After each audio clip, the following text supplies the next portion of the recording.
Les agradecemos su asistencia. Vamos a entrar a un tema pues, realmente importante para la planeación de los negocios. Vamos a tratar de ver un panorama de mediano a largo plazo sobre la perspectiva económica. Como ya conocen ustedes, nuestro estilo es primero dar una repasada a la economía global, después entramos a ver la parte de Estados Unidos, que es nuestro principal mercado de exportación, nuestro principal socio comercial, nuestro principal inversionista, y por último entramos ya a la economía mexicana, en donde ahora el tema de las reformas estructurales pues es un gran tema que ahora está presente, no tan solo en la perspectiva de crecimiento, sino también en la perspectiva financiera. Creo que no está por demás ubicarnos un poquito en este tema de las perspectivas, y yo creo que vale la pena aquí citar al físico noruego Niels Bohr, que decía, bueno, las predicciones son difíciles y especialmente si son acerca del futuro, ¿no? Yo creo que esto, viniendo de este físico, creo que nos puede dar una buena idea que no tan solo los economistas tienen problemas para tratar de adivinar el futuro, sino que también en otras profesiones piensan lo mismo. Vamos a hablar un poquito de qué es lo que ha pasado con la economía global en los últimos años y qué es lo que está pasando en los últimos meses. Venimos de dos crisis, la crisis del subprime en Estados Unidos, que fue una crisis importante, con epicentro obviamente en el sistema financiero de Estados Unidos. La economía global medio sale de esa crisis para después entrar a la crisis del euro, que le pega muy fuerte pues, a todas las economías de los países integrantes de este acuerdo monetario, pero que también acaba de mantener en un estado de atonía a la economía global. China afectada por su sector exportador, que es muy importante. Europa es el principal mercado para China, y eso evidentemente pues le tuvo un efecto importante, negativo sobre las exportaciones. Recientemente empezamos a ver algunas señales incipientes de estabilización que provienen tanto de China como de la zona euro, ¿no? En China estabilizándose en el nivel de crecimiento, ya no son los 11%, están ahí batallando para mantenerse en el 7%, y Europa saliendo de la recesión hacia niveles ya de algo de crecimiento muy incipiente, muy endeble y todavía con problemas estructurales importantes. China tratando de desarrollar su mercado interno, tratando de abrirlo a la inversión privada, todavía muy dependiente de la inversión pública, tratando de atraer capital extranjero a algunos sectores claves de la economía, pero de repente aparece el tema del crédito, que ha habido un auge impresionante en el crédito otorgado por el sistema el shadow banking ahí en China, que no son instituciones bien reguladas, y resulta que por ahí traen un problema de burbuja del crédito, que es un riesgo para su sistema financiero y eventualmente pues es un riesgo también para el crecimiento económico. Por otro lado, en Europa, la política monetaria de apoyo pues prácticamente irrestricto del Banco Central Europeo al euro ha sido clave para apuntalar a sus bancos, y con ello se detuvo ese riesgo, esa amenaza de riesgo sistémico que se percibía de que, bueno, pues quién va a entrar al final de cuentas aquí al rescate si no hay política monetaria independiente en los países. Pues no quedaba más que el Banco Central Europeo. Los alemanes no estaban de acuerdo en que hubiera un manejo demasiado liberal. Finalmente se impone Mario Draghi, y qué bueno que se impuso, porque si no, quién sabe qué hubiera pasado. Y finalmente, bueno, el euro se estabiliza, los bancos también, uno puede ver el precio de las acciones, cómo ya están estabilizándose, y se empieza a recuperar parcialmente la confianza de los negocios. En ese entorno de un China que está estabilizándose, Europa como que quiere salir, las materias primas todavía no repuntan de manera importante, pero se ha frenado la caída en algunos commodities clave.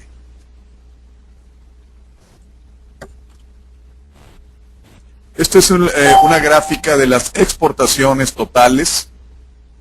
Como podemos ver, atora, la caída de la crisis subprime fue una caída tremenda en el comercio global. Posteriormente se recupera, se vuelve a aflojar en algunas un poquito por la crisis del euro, y luego se vuelve otra vez a levantar y hay un poco de estancamiento. Uno puede ver, por ejemplo, el comportamiento de China, pues ahí está, muy similar en los niveles de hace prácticamente un año, pero ya con algo de crecimiento positivo, ¿no? En el caso de Estados Unidos, ahí van las exportaciones creciendo lentamente con una pendiente muy pausada, pero ahí va poco a poco. Alemania, que es una potencia exportadora, pues por abajo de los niveles previos a la crisis del euro, y ahí está. Obviamente un euro en 1.35 pues no es el mejor entorno para las exportaciones europeas. En el caso de China, el PIB real ha venido a la baja, como lo están viendo ahí en su pantalla, y ahí la gran duda es si pueden llegar realmente a estabilizarse sobre esos niveles de los 7. Ya no son los 12 ni los 14, obviamente, que veíamos en el 2007. Es la mitad de lo que veíamos en el 2007. Todavía tasas muy fuertes. Obviamente es una China más grande, y el gobierno tratando de ponerle un piso al crecimiento sobre esos niveles, ¿no? En el caso de la eurozona, con un doble golpe, pudiéramos hablar de un double dip con cierta distancia, en el 2008-2009 por la crisis subprime y después la crisis del euro, que no fue tan aguda como la del subprime, pero ha sido muy lento, ¿no? O sea, ya llevamos ahí prácticamente llevábamos 8 trimestres con crecimientos mínimos o negativos. En la crisis del subprime fueron 5, aquí llevamos 8, y ya finalmente en el segundo trimestre hay algo de crecimiento. Pero no es para echar las campanas al vuelo, permanecen problemas estructurales. Sí, los bancos han ido saneando el balance, eso va a ayudar, pero todavía los niveles de deuda personal son elevados. El sector exportador con el euro en 1.35 no está tan fácil que levante.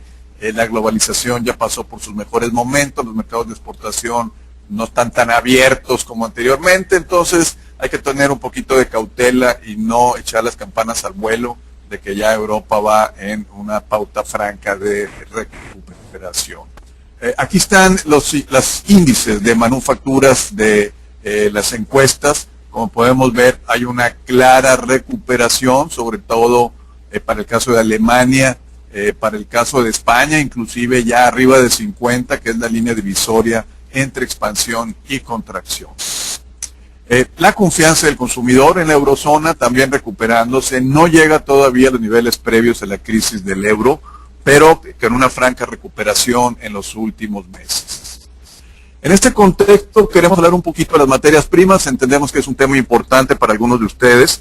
Este es el índice de precios de fletes marítimos, muy sensible al comercio internacional, a los volúmenes de carga que se manejan a través del flete marítimo, y todavía los niveles obviamente son muy bajos en relación a lo que vimos antes de la crisis del subprime, pero sí ha habido una recuperación importante, prácticamente del 100%, de lo que es mayo a los niveles actuales a mitades o finales de septiembre. Entonces pareciera que los precios de los fletes nos están diciendo que sí hay mayor demanda de flete marítimo, que es consistente con los indicadores de recuperación de Europa y de estabilización de China.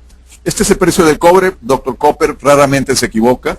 Frena la caída que estábamos viendo, pero hay un rebote todavía débil, pero al fin de cuentas es un rebote sobre niveles de soporte. ¿Qué nos haría pensar, viendo nada más la pura gráfica, que las cosas están mejor? Bueno, pues que las cotizaciones rebasaron a esos niveles ahí del 7,500 que estamos viendo aquí en la gráfica. Los precios del acero laminado también venían a la baja todo 2012, parte del 2013, pero ya hemos visto también una recuperación interesante en las últimas semanas. O sea, también consistente con una mayor con un mayor afianzamiento de la demanda global. Vamos a hablar un poco de Estados Unidos. Creo que nuestro principal mercado, bien importante entender qué es lo que está pasando allá por el efecto que tiene en las exportaciones manufactureras mexicanas. Las finanzas personales, que es donde estuvo focalizado la problemática del subprime, han estado avanzando en el proceso de desendeudamiento. O sea, estaban en unos niveles exagerados, los foreclosures a todo lo que daban, las gentes aventando las llaves de las casas a los bancos, hasta que con una política de tasas bajas, con algo de recuperación a través de la política fiscal, tributaria más bien, se empezó a estabilizar, tasas muy bajas, facilitaba la reestructuración de los créditos hipotecarios, el mercado inmobiliario empezó a mejorar, de tal manera que muchos que estaban abajo del agua con precios de casas por abajo de lo que debían al banco, empezaron los precios de las casas a subir, tuvieron oportunidad de reestructurar a tasas menores y eso ayudó a frenar los volúmenes de embargos que estábamos viendo y que realmente pues era una gran incógnita de hasta dónde iba a llegar. ¿Que ha funcionado ahí la política de Bernanke? Sin duda que ha funcionado. ¿Cuál es el costo de esa política? Ni Bernanke lo sabe, pero ciertamente de no haber aplicado esa política, quién sabe dónde estaríamos ahorita con la economía y con el sistema financiero de Estados Unidos y por consiguiente internacional. Por otro lado, y yo creo que esto es algo positivo, hoy ya se habla poco de ello, ¿no? El déficit externo, que es el conjunto de operaciones con el exterior que hace la economía de Estados Unidos, de haber llegado a niveles de 6% del PIB, que ya lo he comentado con ustedes en ocasiones anteriores, ese nivel crítico, cuando las economías llegan a un déficit de 6% del PIB, puede uno apostar que hay crisis financiera segura.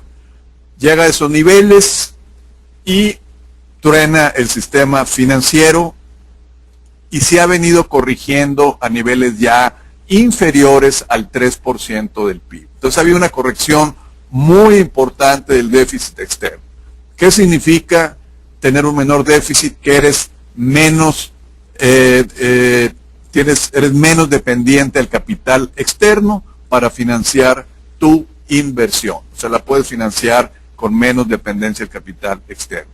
Y por otro lado, el déficit público, que cuando se vino la problemática dijeron, oye, pues bájale los impuestos a la gente para que gaste y vayan a comprar, se incurrió en un déficit tremendo de más del 10% del PIB, prácticamente ya se ha disminuido a la mitad, a niveles del 5% del PIB. Todavía muy alto, pero la mitad de lo que llegamos a ver por ahí en el 2010-2011.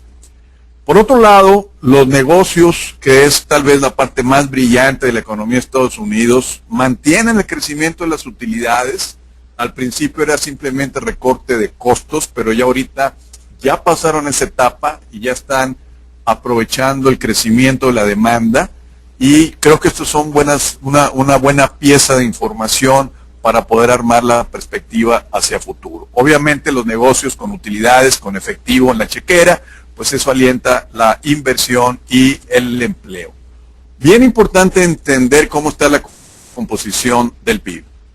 Todavía el consumidor en Estados Unidos, a pesar de que ha envejecido la población, de que tratan de crecer por más inversión, etcétera, el 68% del PIB está representado por el consumo privado. De ahí la importancia de qué pasa con el consumidor. De ahí la importancia de tasas bajas para que puedan pagar los créditos hipotecarios y les quede un remanente para poder gastar en los centros comerciales. El gasto de gobierno un 18%, la inversión privada un 15% y exportaciones un 13%, todavía con déficit, por eso las importaciones que resta en la ecuación del PIB es de 16.4%. Así ha estado el comportamiento del PIB. Ahí podemos ver muy clara la caída en la gran crisis del subprime. Después vuelve a caer cuando la crisis del euro. Y últimamente ha venido pues de menos a más en los últimos 2 trimestres. El último dato es un crecimiento del 2.5%. Nada despreciable a cómo están las cosas en la economía internacional. Y ahora pues comparándonos con México también un 2.5 pues nos habría bastante bien haber tenido el 2,5 en lugar del 2.9 de caída en el segundo trimestre. Y aquí está el comportamiento del déficit público como porcentaje del PIB. La época ahí de Bush, que deja a la economía de papá Bush, perdón, bueno, entra papá Bush, después entra Clinton, que la lleva a niveles superavitarios para después entrar Bush Jr. otra vez con déficit y luego ya se viene el tronido del 2008 y ahí pues se caen los ingresos tremendamente del gobierno federal, donde gran parte de los ingresos provienen de los impuestos al salario y como podemos ver pues hay una recuperación en términos de disminución del déficit como porcentaje del PIB. No está claro si esto es tendencia, es decir, si podemos pensar que vamos a ir viendo menores niveles más adelante. Va a depender mucho si la economía continúa creciendo, que la perspectiva es de que sí, porque eso favorece la recaudación a través del ingreso de las personas. En el tema del empleo, que es fundamental para la demanda, sobre todo de bienes de consumo, pues ahí está muy claro cómo los dos periodos recesivos, allá cuando el 2001, el evento de las Torres Gemelas, que ya venía la economía de bajada, y después la gran crisis del subprime, cómo hay una caída tremenda del empleo, y posteriormente, pues prácticamente desde mediados del 2010, tenemos un crecimiento pues un tanto uniforme, por ahí en un promedio abajito de los 200,000 puestos de trabajo mes tras mes. Viendo, por otro lado, el efecto en la tasa de desempleo, que es un indicador que voltea a ver la Reserva Federal de manera muy continua. La tasa de desempleo viene a la baja. La Reserva Federal ha dicho el objetivo es 6,5% para empezar a analizar qué podemos hacer con la política monetaria. Bernanke se encargó en la última statement de la Fed en decir, y después en la conferencia de prensa en decir, no es un trigger, es decir, 6,5 no significa que porque llego a 6,5 vamos a subir la tasa. Simplemente al llegar a 6,5 pues vamos a juntarnos y vamos a ver cómo están otras variables y vamos a empezar a analizar qué podemos hacer con la política monetaria. Es decir, el mensaje es, no den por anticipado que, oye, ya llegamos al 6,5 y vamos a subir la tasa de Fed Funds. Esta baja en el desempleo, algunos críticos de la política económica dicen, pues sí, está bajando la tasa de desempleo porque hay menos participación de la fuerza laboral en el mercado laboral. Esto en cierta medida tiene un origen demográfico, hay un envejecimiento de la población y ciertamente pues personas ya arriba de cierta edad pues que no encontraron trabajo en 2 años, pues ya se cansan de andar metiendo currículums y pues simplemente se van a la casa y ya no forman parte de la estadística del desempleo, ¿no? Entonces sí es cierto, parte del por qué está bajando la tasa de desempleo es por un problema demográfico. Pero lo que sí nos hace pensar que hay una mejoría en el mercado laboral es la caída en las solicitudes por desempleo, en donde como podemos ver pues hay una baja muy importante en las últimas semanas. Hablábamos de un proceso de desendeudamiento, como podemos ver la deuda hipotecaria como porcentaje del PIB viene a la baja, pero todavía a niveles superiores a lo que estábamos viendo antes de la gran burbuja del crédito, por allá todavía hasta el año 2000. Es decir, nos faltan todavía 20 puntos del PIB en términos de deuda sobre un PIB de los 15 trillones de dólares, 15 millones de millones de dólares. O sea, todavía falta un buen tramo por recorrer para disminuir aún más el nivel de deuda como porcentaje del PIB. Por eso, Mr. Ben Bernanke tan insistente en tratar de mantener las tasas bajas lo más bajo posible, el mayor tiempo posible. ¿Qué pasó con los precios de las casas y qué pasó con el ingreso, ¿no? Los precios de las casas, fíjense cómo curiosamente esta relación de precios a ingreso de las personas llegó antes de que tronara ya la crisis subprime a niveles bien similares de donde había llegado en otros periodos pico, allá en los 80s, a fines de los 80s también, o sea, fines 70, fines de los 80s, y llegó tal cual a los mismos niveles, o sea, 9.5 años para pagar una casa con tu ingreso, ¿no? Después se cae a niveles muy bajos y eso fomenta que, porque bajaron los precios de las casas, fomenta que las personas entren a comprar y ya con esa recuperación de los precios de las casas, pues llegamos ahora sí otra vez a niveles pues relativamente promedios de las últimas décadas. Es decir, ya no está esa relación tan favorable como estuvo hace un año, en donde los precios estaban realmente a niveles muy, muy atractivos. Y el tema más brillante, o sea, tal vez el rubro más brillante de la economía son los negocios. O sea, no es el gobierno, no son las personas, son los negocios los que están en una buena salud financiera, haciendo billetes, generando más ventas y ganando más utilidades. Aquí está la foto, muy rara, si uno ve la estadística multianual, bien raro que ante un crecimiento en las utilidades de los negocios, la economía entre en recesión. Prácticamente no se da eso, ¿no? Entonces esto pues es un buen indicador para estarlo monitoreando y poder ver cuál es la perspectiva del downside de un escenario económico. Entramos a México de lleno, tal vez lo que más les importa a algunos de ustedes, ¿no? Pues contrario a lo que pudiéramos pensar, también en México el consumo privado representa el 67% del PIB. ¿Okay? Entonces, bien importante también qué pasa con el consumidor mexicano, qué pasa con el empleo, qué pasa con los salarios, qué pasa con el crédito y sí, qué pasa con los impuestos también. Porque si tú le pegas al bolsillo de los consumidores, pues le vas a pegar al consumo privado. Las exportaciones han venido agarrando mayor participación, también las importaciones, porque como ya sabemos, pues ensamblamos mucho de lo que exportamos. Exportamos mucho, pero importamos también mucho, ¿no? La inversión representa más que en Estados Unidos, representa el 21.8%. Nada más para aclarar cualquier duda, para que dé el 100, las importaciones pues la tienen que restar, ¿no? Y el gasto del gobierno que viene cayendo, ahora representa un 11%. Así está el comportamiento, me voy a adelantar un poquito nada más, ahorita me regreso, ¿no? Así está la evolución de la composición de los integrantes del PIB.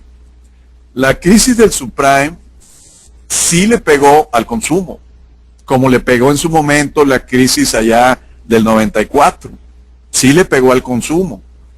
Le vuelve a pegar en la crisis del subprime, pero otra vez el consumo privado se vuelve a posicionar en el nivel, inclusive en un mejor nivel que tenía antes de la crisis del subprime. ¿Qué ha venido a la baja? El consumo del gobierno, el gasto del gobierno. ¿Qué ha ido a la alza también? Las exportaciones y las importaciones, mientras que la inversión por ahí se ha quedado en los niveles de los 22% aproximadamente. Con esto en mente, vamos a ver qué pasa con este PIB real. Obviamente nos pega durísimo, pero durísimo la caída de la economía en Estados Unidos. Se paralizan aquí algunas plantas altamente exportadoras. Ford, General Motors, Chrysler casi pararon actividades. Eso le pegó durísimo al sector exportador. Además, después viene una política fiscal, tributaria, de incremento en impuestos que le pega también al consumo privado, ¿no? Entonces, nos pega muy duro. Fue la economía que más cayó en el 2009, después de Rusia. Y después viene la recuperación, vía exportaciones, pues vía gasto electoral en el 2012. Y de repente, pues alguien apagó las luces por ahí por octubre, noviembre del año pasado.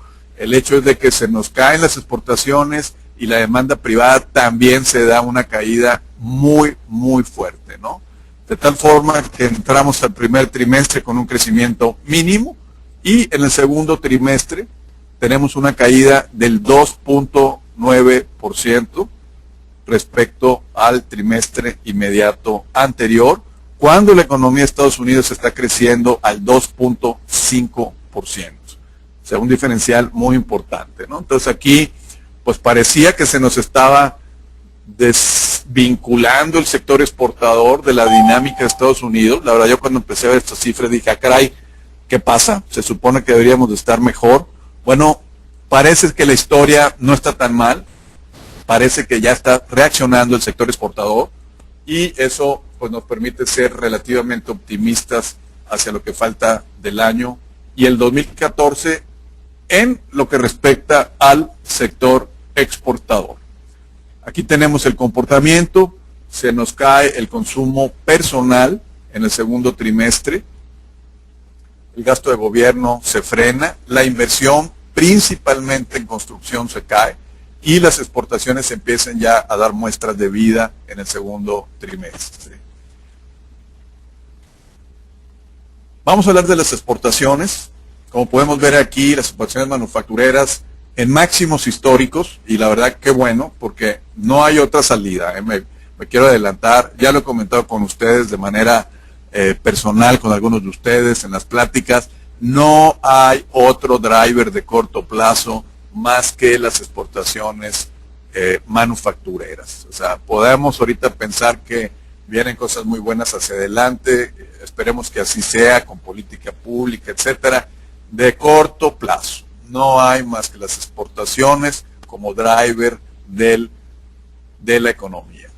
Aquí está la gráfica, ya con niveles de tasas de crecimiento de los casi 10% anual, después de haber registrado hace algunos meses tasas negativas. Y esto está validado con cómo andamos en nuestra relación con Estados Unidos, cómo participamos dentro del mercado de importaciones no petroleras de Estados Unidos.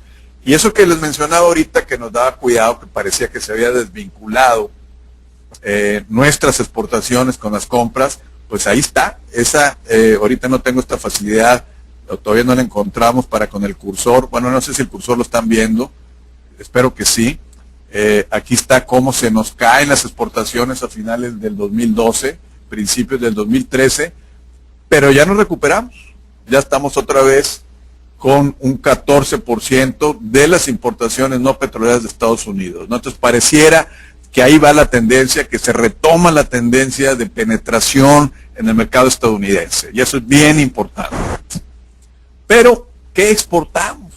Y esto es una pregunta, no de qué exportamos, si exportamos automóviles, si exportamos computadoras o electrodomésticos, ¿no? O sea, exportamos bienes manufactureros, pero con un valor agregado muy bajo. Ha crecido las exportaciones en los últimos 10 años 8 veces, de 1993 al actual, ha crecido 8 veces lo que exportamos en dólares, pero el PIB manufacturero ha crecido apenas 48%, es decir, algo así como un 4,5% de crecimiento en los últimos 10 años, ¿no? Entonces, ¿cómo se explica esto? ¿No? O sea, cuando vimos esto la primera vez dijimos, oye, pues no puede ser, ¿qué es lo que está pasando? ¿No? Obviamente lo primero que se nos viene a la mente es, pues algún problema hay con el tema del valor de nuestras exportaciones. Y efectivamente, cuando uno ve los precios de las exportaciones manufactureras a Estados Unidos, pues los precios vienen a la baja. En un diciembre 08, ya con el efecto allá de la crisis subprime de 100 en un índice, ahorita andamos con niveles de 93 y pico. Es decir, los precios de lo que exportamos han venido a la baja. Alguien pudiera decir, bueno, es que ha habido una caída en los precios de las materias primas, etcétera. Pues sí, nada más que también producimos materias primas, también producimos acero, ¿sí? Y también producimos cobre. Entonces, pues para fin de cuentas, para efectos prácticos, es lo mismo, ¿no? O sea, viene a la baja nuestros términos de intercambio. Por otro lado, y aquí es bien importante tener esto, inclusive para decisiones de negocio, ¿no? O sea, no irnos con la finta de que simplemente porque estamos exportando ya la hicimos. No, tenemos que exportar valor, tenemos que crear valor en los negocios, y puede ser exportando, puede ser atacando el mercado interno, pero es necesario crear valor, no nada más tener mayor volumen de actividad. Cambiando de variable, las importaciones de bienes de capital son el mejor termómetro de la inversión. ¿Cómo andamos en ese rubro? Frenados. Se nos frenó la inversión. Del lado derecho aquí podemos ver el cambio anual. Traemos prácticamente una tasa ligeramente negativa, agosto de 2013, agosto de 2012, a pesar de que traemos un crecimiento de 10% en las exportaciones manufactureras. Entonces ahí nos está diciendo, se está aprovechando la capacidad ociosa, pero hay cierta cautela en las empresas para la inversión. Puede ser por motivos externos, puede ser por motivos internos.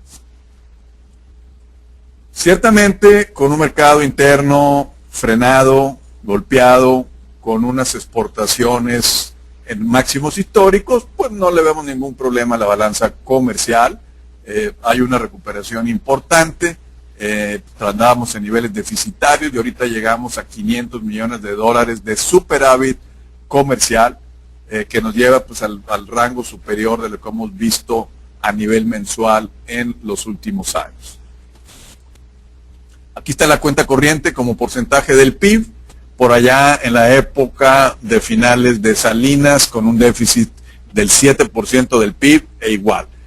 Más arriba del 6%, pues es cuestión de tiempo de que va a haber un problema financiero. Lo tuvimos y se nos vino la gran devaluación y el gran problema del 95, ¿no? Después nos agarra un poco mal parado algunos episodios. Acá en el 98 la economía también se frena un poquito y tenemos algo de presión. Nos agarra mal parados aquí la crisis del subprime. Aquí nos empezaba a preocupar, pero ya empezamos a corregir y con las cifras que estamos viendo ya de balanza comercial, seguramente vamos a ver cifras mejores, es decir, de menor nivel de déficit externo. O sea, por ahí no está el problema. No tenemos problema de que estamos en una situación muy vulnerable por la parte del sector externo. ¿Les parece que hablemos un poquito de la iniciativa fiscal o a lo mejor ya han escuchado demasiado? Vamos a hablar un poco de los aspectos financieros, ¿no? Vamos a alejarnos del tema ahí de que qué van a grabar y eso, pues obviamente a nadie nos gusta, pero vamos a hablar de los aspectos financieros, ¿no? Primero que nada, el incremento presupuestado para el 2014, excluyendo financiamientos, es de solo 2.5%, sobre la ley de ingresos del 2013. Yo la verdad pensé que con todo lo que estaban haciendo, dije, no, pues van a aumentar la recaudación, quién sabe qué tanto, ¿no? Pues no, aumenta, lo que presupuesta Hacienda es de un crecimiento del 2.5% nada más. Pero se está presupuestando un financiamiento de 650,000 millones de pesos. ¿Okay? Están leyendo bien y están escuchando bien. Eso representa un incremento de 76% respecto a lo que se planteó en la ley de ingresos del 2003. Del total de ingresos que espera el gobierno federal, 14.5% corresponde a financiamiento. ¿Cuánto es 650,000 millones de pesos? Es el 102.9% del IVA presupuestado para el 2014. De ese tamaño es el financiamiento que se está esperando. Ciertamente se espera regresar a déficit cero en el 2017. Hasta ahorita no quiero hacer ningún comentario cualitativo sobre si esta expectativa es plausible o no. ¿Qué es lo que ve Hacienda en la perspectiva hasta el 2019? Hacienda está presentando, digo Hacienda porque es a través de ellos quien presenta la ley de ingresos, ¿no? Está esperando que los ingresos petroleros van a aumentar 1.5 puntos porcentuales del PIB para pasar de 7.3 en el 2013 a 8.81 en el 2018. Esto equivale a un incremento esperado de cerca de 45% en los ingresos petroleros hacia el fin de sexenio respecto a lo que tenemos actualmente. 45% de incremento esperado en los ingresos petroleros. ¿Qué significa esto en términos de composición de los ingresos del sector público? Que los ingresos petroleros pasarían de 33.8% de los ingresos a un 36.6% en el 2018.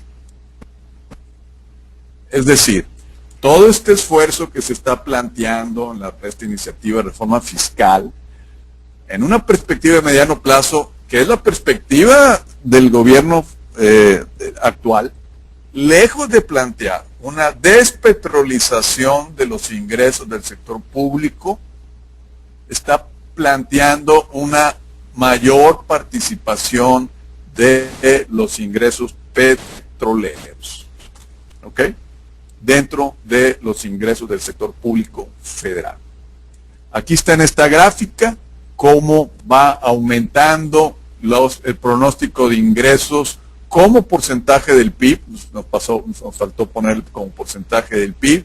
Y ahí pueden ver cómo los ingresos petroleros, que son la línea roja, disminuyen en el 2014 porque le bajan, porque esperan que todavía no empiece a funcionar la reforma fiscal, la reforma energética, perdón. En el 6.9 caen porque le bajan la carga tributaria a Pemex, pero a partir del 2016 empieza el auge de la reforma energética para este escenario que presenta la Secretaría de Hacienda, ¿no? Del 6.9 al 8.8%, ¿ok? Me voy a regresar. Representa un 45% en los ingresos petroleros, ¿ok?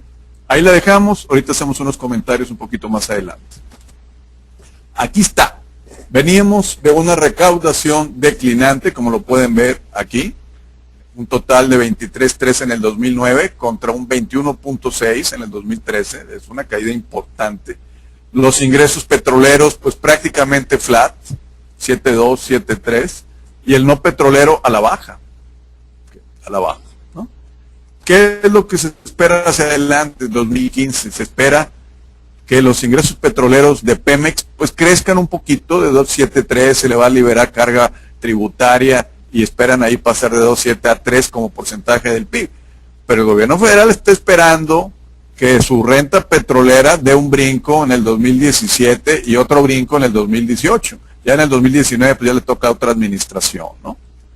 Como porcentaje del PIB pareciera que no es mucho. Cuando ya lo pones en términos de qué significa en términos ya de ingresos petroleros per se, ¿sí? Porque un incremento de un punto sobre el PIB, sobre algo que es de una base obviamente menor, que es un porcentaje menor a 100, pues si tú aumentas sobre tu participación del total del PIB, pues el incremento necesario para lograrlo es un crecimiento mucho mayor en la base, en este caso en los ingresos petroleros, ¿no? Entonces, la apuesta está en que va a funcionar la reforma energética, y no va a funcionar, que va a ser un éxito rotundo, porque incrementar la renta petrolera en 45%, pues es la verdad un gol de tiro olímpico. O sea, las chilenas de Hugo Sánchez se quedarían cortas con un gol de este tamaño.